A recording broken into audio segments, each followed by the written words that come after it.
नमस्कार, TV9 digital में आपका स्वागत है और मैं हूं कार्तिकेय शर्मा। जी हां, और आज हम बात करेंगे अखिलेश के घर बीजेपी की सेंध।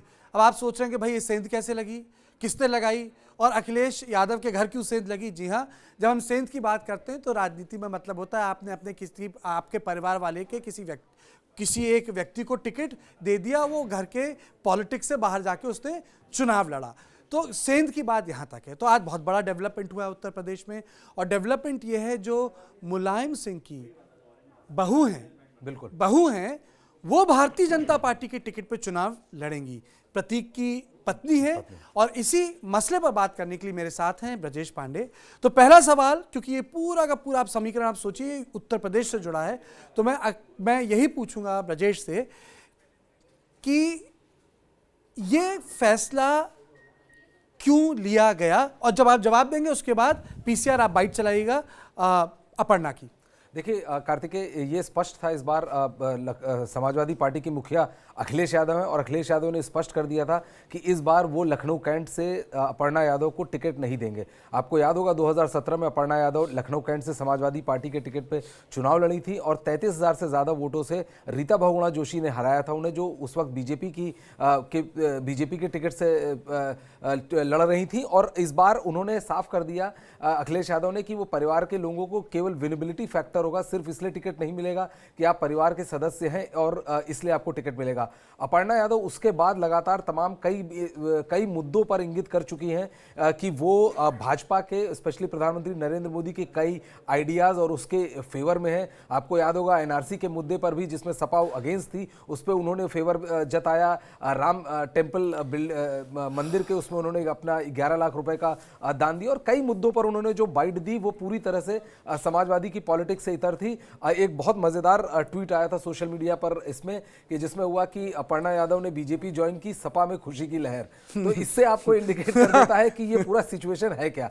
और मजेदार चीज ये है कि सपा में भी बहुत लोगों का कहना है कि रोज रोज की झिकझिक खत्म हुई। बीजेपी के लिए ये बहुत महत्वपूर्ण इसलिए कि ये पॉलिटिकली महत्वपूर्ण बिल्कुल भी नहीं है, क्योंकि अपर्णा बिष्ट यादव अपने आप में कोई बड़ी पॉलिटिकल नेता नहीं है, लेकिन एक परसेप्शन के तौर पर चूंकि वो मुलायम सिंह यादव की बहू हैं और अखिलेश यादव की वो हैं, तो इसलिए इस वजह से एक उनका बीजेपी में जाना एक परसेप्शन वाइज उनको थोड़ा हेल्प करता है, बस इसके अलावा पॉलिटिकली कुछ भी हेल्प नहीं करता। अब मैं चाहूंगा कि उनकी अपर्णा की बाइट चलाएं और हम सुनते हैं उन्होंने क्या बोला। मैं हमेशा से प्रभावित रहती थी आदरणीय प्रधानमंत्री जी से, और मेरे चिंतन में हमेशा राष्ट्र सबसे पहले है। मुझे लगता है कि राष्ट्र का धर्म मेरे लिए सबसे ज़्यादा ज़रूरी है, और मैं बस यही बोलना चाहती हूँ कि अब मैं राष्ट्र की आराधना करने निकली हूँ। इसलिए आप सभी लोगों का सहयोग भी बहुत अनिवार्य है।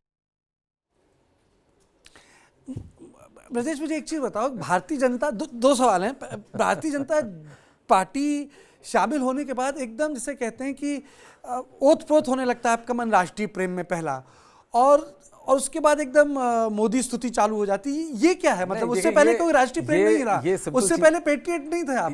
ये सिंपल चीज होती है कि आप कहीं किसी नई जगह ज्वाइन करते हैं तो आप एकदम अपने आप को उस आवरण में ओढ़ के दिखाते हैं। जैसे 2017 के चुनाव में जब ये अपर्णा बिष्ट यादव चुनाव लड़ रही थी, तो भारतीय जनता पार्टी की तरफ से एक ट्वीट हुआ था जो आज के दिन बड़ा वायरल चल रहा है कि लैम्बोर्गिनी पे सवार समाजवाद। मुझे याद आ गया। तो वो बेसिकली प्रतीक यादव उनके पति की लैम्बोर्गिनी थी, लाल कलर की लैम्बोर्गिनी थी, और उस वक्त तमाम भाजपा के लोगों ने तमाम लानते मिन्नते को और कोसा था और किया था कि एक ऐसे समाजवाद की बात कर रहे हैं कि करोड़ों रुपए की कार इनके पति चला रहे हैं, मतलब मुलायम सिंह यादव के बेटे चला रहे हैं। और आज आप देखिए पूरा स्थिति ऐसी हो गई कि आज वो राष्ट्र की चिंतन में हमेशा से मगन रही, और राष्ट्र की चिंता ये बेसिकली पॉलिटिकल वो है, और उसके अलावा कुछ नहीं है कि आदमी जैसे ही पॉलिटिक्स में शिफ्ट होता है अपने आप को नए उसके ज्यादा कमिटेड दिखाने की कोशिश करता है। ये सवाल मैं आपकी टांग खींचने के लिए नहीं कर रहा हूं, मैं क्योंकि आप भारतीय जनता पार्टी का करते हैं, बड़ी सिंसेरिटी से पूछ रहा हूं।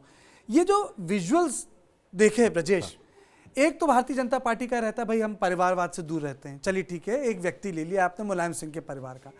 मुझे ये समझाइए, ये जो अटेंडेंस हुई जेपी नड्डा, योगी आदित्यनाथ, उनके डेप्यूटी चीफ मिनिस्टर, जैसे आपने मुझे समझाया, और मैं बिल्कुल इस बात से राफ्ता रखता हूं कि बड़ी नेता नहीं है, कोई उत्तर प्रदेश की बड़ी नेता नहीं है, एक रसूख वाले परिवार में शादी हुई, टिकट मिला, चुनाव हार गई। इतने सारे लोग आप देखिए स्क्रीन पे, जेपी नड्डा, योगी आदित्यनाथ, केशव प्रसाद मौर्य, बाकी और भी लोग खड़े हैं, स्वतंत्र देव सिंह, दिनेश शर्मा, हाँ, तो आप बताइए ये राधा मोहन सिंह, राधा मोहन सिंह, ये मुझे बताइए ये ऐसा क्यों हुआ? देखिए ऐसा है कि पिछले कुछ समय से बीजेपी बैकफुट पे थी। आपने देखा होगा लगातार एक के बाद एक बड़े मंत्री, स्वामी प्रसाद मौर्य और दारा सिंह चौहान और सब सैनी सब छोड़ के बीजेपी जा रहे थे, और बीजेपी एक पूरी तरह से बैकफुट पे थी, क्योंकि बीजेपी को लग रहा था कि चुनाव पे ये कितना असर डालेंगे ये तो बाद में पता चलेगा, लेकिन परसेप्शन की लड़ाई में एक बहुत बड़ा असर डालते हैं कि आपके उससे ओबीसी के यादव माइनस ओबीसी के नेता लगातार जा रहे हैं, एक्सोडस हो रहा है, और समाजवादी पार्टी इस पूरे नैरेशन पे अपने आप को बिल्ड करना चाहती थी। तो यदि उस आप purely from that narration perspective आप देखेंगे, तो उस पर्सपेक्टिव से आप देखें तो परसेप्शन की लड़ाई में बीजेपी को ये फायदा ये मिलता है कि कहां आप हमारे छोटे मोटे नेता तोड़ रहे थे, पता नहीं हम उनको टिकट देते नहीं देते, और उनके जाने से हमें हानि होगी नहीं होगी ये बाद में पता लगेगा, लेकिन हमने आपकी परिवार की बहू ही तोड़ ली। यानी कहने का मतलब कि आपके परिवार में दो फाड़ है और आप इस चीज को मान रहे नहीं रहे हैं, तो ये पॉलिटिकली अखिलेश यादव को एम्बैरेस करने का था। इसीलिए आपने देखा होगा कि अटेंडेंस फुल है, मतलब आप देखिए जेपी नड्डा हैं, स्वतंत्र देव सिंह हैं, योगी आदित्यनाथ, केशव प्रसाद मौर्य और राधा मोहन सिंह, तो अटेंडेंस फुल इसलिए है कि बीजेपी ये दिखाना चाहती है कि ये समाजवादी पार्टी के लिए बहुत एम्बैरेसमेंट भरा दिन है, क्योंकि उन्हीं के परिवार की बहू अन्य आज बीजेपी। आपने एक शब्द का इस्तेमाल किया, एम्बैरेसमेंट, मैं बिल्कुल मानता हूं एम्बैरेसमेंट है, लेकिन क्या इनकी तुलना, पॉलिटिकल कंपैरिजन जो बाकी नेता समाजवादी पार्टियां हैं उनसे हो सकता है? देखिए वो एक मजाक होगा, क्योंकि स्वामी प्रसाद मौर्य चाहे किसी भी दल में रहे हों, 50 दलों से छोड़ छाड़ के आए हों, वो अपने उन्होंने अपने दम पे राजनीति की, वो 5 बार के एमएलए रहे। आप यदि इनके नाम से ये हटा दें कि ये मुलायम सिंह यादव की बहू है तो कोई पहचानेगा नहीं। इनकी पहचान इंडिपेंडेंट नहीं है, ये कल बड़ी नेता बनती हैं, अपनी मेहनत से जीतती हैं, तो वो एक इतर मसला होगा, लेकिन एज ऑफ नाउ इनकी सबसे बड़ी पहचान ये है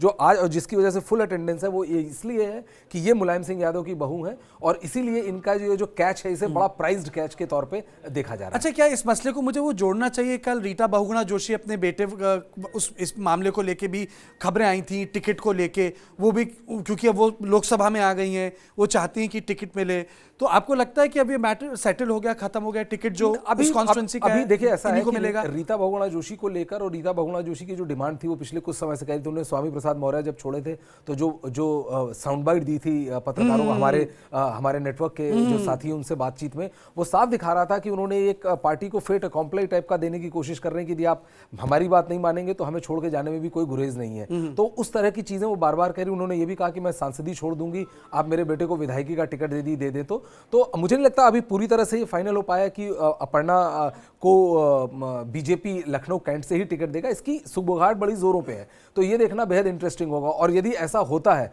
तो तब ये देखना इंटरेस्टिंग होगा कि कहीं ऐसा तो नहीं कि रीता बहुगुणा जोशी का बेटा सपा ज्वाइन करता और वो लखनऊ कैंट से अपर्णा यादव को, ये उलटफेर हो सकता है।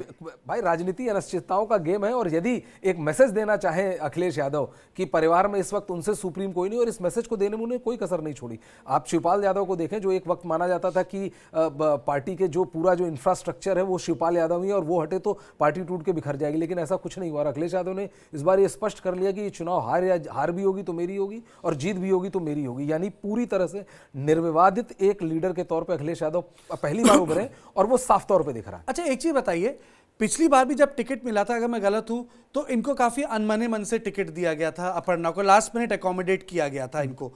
तो एक अब ये दर्शक ये जरूर जानना चाहेंगे कि ये परिवार में इशू क्या है, ये सक्सेशन के भी कारण है, थोड़ा उस पर जरा बात करना चाहूंगा कि अल्टीमेटली ये जो मुलायम सिंह का कुनबा है, अगर मैं बोलूं तो उसमें जो पॉलिटिकल सक्सेशन हुआ है वो अखिलेश का हुआ है, बिल्कुल उनके लोगों का हुआ है। बाकी अड़ोस पड़ोस हम माने कि अब वो नेताजी की सपा नहीं बची, अभी अखिलेश की सपा। देखिए ऐसा है कि वो तो पिछली चुनाव में ही लगभग ये क्लियर हो गया था, लेकिन जब तक क्लैरिटी आती तब तक बहुत देर हो चुकी थी, क्योंकि पारिवारिक लड़ाई नेताजी ने अपने ही जीवन काल में अपने बेटे को निर्विवादित रूप से मुखिया तय कर दिया। इलेक्टोरल हार हुई, लेकिन उन्होंने अपनी आंख के सामने जो सक्सेशन जो ड्रामा था उसको पूरी तरह से खत्म कर दिया। और उसी का आप देख रहे हैं कि 2022 में अखिलेश यादव के सामने कोई खड़ा नहीं है। चाचा तक को भीख मांगनी पड़ी और उसके बाद ही एंट्री हुई। ऐसे एंट्री नहीं हुई कि जिस लेवल पे शिवपाल यादव, आप याद कीजिए 2016, 17 या 2015 के घर में घुस गई सीधे। और वो जितने भी परिवार के लोग हैं, चाहे वो राम गोपाल यादव हों जो एक वक्त था कि एक फ़ोन पर सब हाजिर होते थे, अब वो सारा जो ऑक्सिलरी पेरिफेरी है वो सब खत्म हो चुका है। अब नेताजी मतलब अखिलेश यादव है और समाजवादी पार्टी में इसको लेकर अब कोई दो राय नहीं, और जो दो राय रख रहा है वो आज नहीं तो कल पार्टी से बाहर का रास्ता देख रहा है। और इसीलिए जब पिछली बार भी हुआ था तो प्रतीक यादव ने अभी तक कोई चुनाव लड़ने की अपनी खुद की कोई जिज्ञासा नहीं दिखाई। वो एक इंडस्ट्रियलिस्ट है, कई उनका जिम है और बिजनेस करते हैं। इनकी पत्नी का था जरूर, तो उसमें चुनाव लड़े, उस जीत नहीं पाई वो, क्योंकि उस वक्त तो भाजपा के फेवर में सुनामी चली थी, 312 सीटें भाजपा ने जीती थी, तो उसमें बहुत सारे योद्धा हार गए थे, तो इसमें कोई हार का बड़ा कारण नहीं था। लेकिन हाँ, इस बार की सपा जैसे मैंने आपको बताया वो नेताजी अब अखिलेश यादव है, मुलायम सिंह यादव नहीं। यानी नेताजी अखिलेश यादव हैं, मुलायम सिंह यादव नहीं है। तो आप देख सकते हैं किस तरीके से